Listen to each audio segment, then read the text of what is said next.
Hello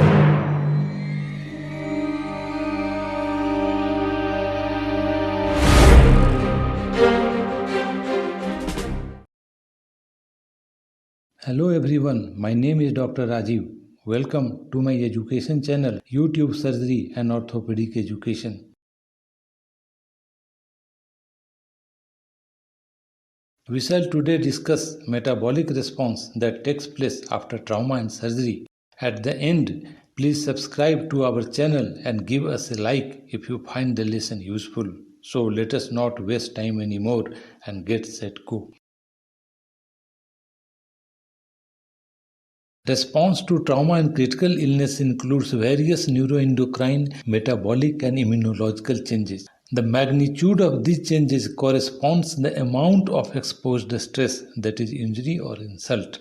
The direct effect of mediators like TNF-alpha and interleukin 1 and 6 on the hypothalamus is well known. These are released from traumatic and involved tissues. However, many new studies have stressed on the nuclear factor kappa-B or NF-kappa-B in this regard. These changes and effects function to restore homeostasis after any injury, including surgery and critical illness.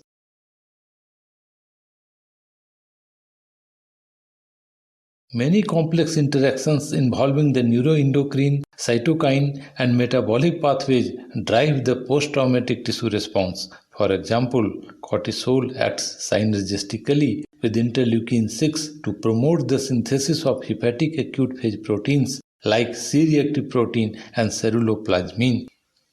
ACTH release by the pituitary is enhanced by pro-inflammatory cytokines, resulting in rise of cortisol levels in an effort to limit the pro-inflammatory stress response.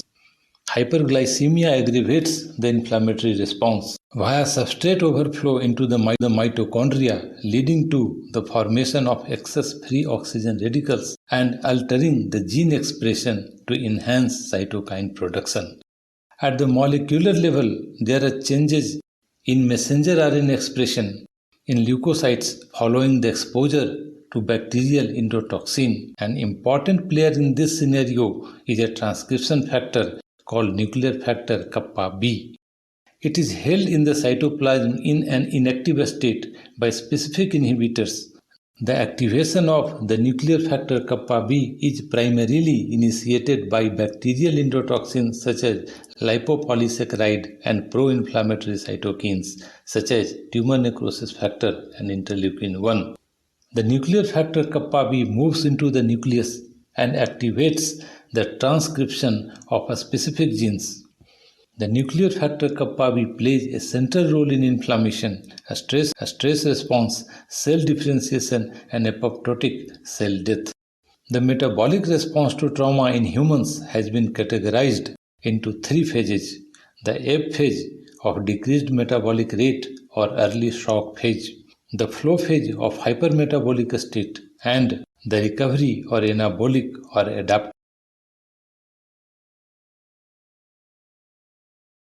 The natural response to moderate injury is designed to ensuring survival in the absence of medical aid. There are three main responses: rest or immobility, anorexia, and catabolism. Sir David Cuthbertson described the ebb and flow model of post-traumatic metabolic alterations 93 years ago in 1930. He postulated that the characteristic response that consumes protein and fat and preserves body fluid and electrolytes occurs primarily during the early phase or ebb phase, and a hypermetabolic flow phase follows the ebb phase. The early ebb phase of low energy expenditure is replaced by a high expenditure phase or flow phase several days after injury. These two phases combine to produce the first inflammatory response to injury known as SIRS, that is systemic inflammatory response syndrome or the acute phase reaction.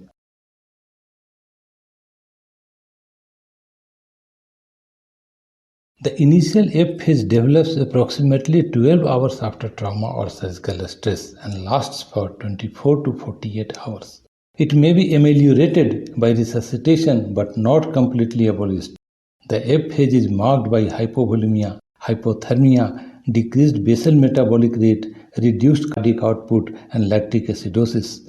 The main hormones modulating the Ebb phase are catecholamines, cortisol, and aldosterone due to the activation of renin-angiotensin system or RAS. The magnitude of this neuroendocrine response depends on the severity of the injury. In this phase, decreased oxygen consumption and reduced temperature lower the body's total energy needs and divert energy towards adaptive immune responses or CARS or compensatory anti-inflammatory response syndrome. The main purpose of the Ebb phase is to conserve both the circulating blood volume and the energy stores for recovery and repair.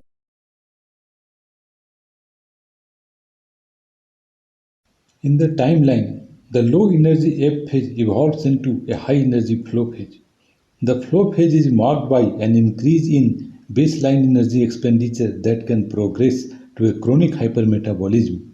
In this phase, there is mobilization of body energy stores for recovery and subsequent repair and replacement of lost or damaged tissue. One of the primary mechanisms underlying this hypermetabolism is the activation of toll-like receptors on innate immune cells like leukocytes by antigens from contaminating microorganisms such as endotoxins. Activated leukocytes produce pro-inflammatory cytokines that mobilize amino acids in the muscles and peripheral fat to the liver to make acute phase proteins such as C-reactive protein instead of regular proteins such as albumin and transferrin. The flow phase is characterized by tissue edema due to vasodilatation and increased capillary leakage, increased basal metabolic rate or hypermetabolism, increased cardiac output, raised body temperature, leukocytosis, increased oxygen consumption, and increased gluconeogenesis. The flow phase has been subdivided into an initial catabolic phase, lasting approximately 3 to 10 days, followed by an anabolic phase which may last for weeks if the insult is extensive and prolonged following a serious injury.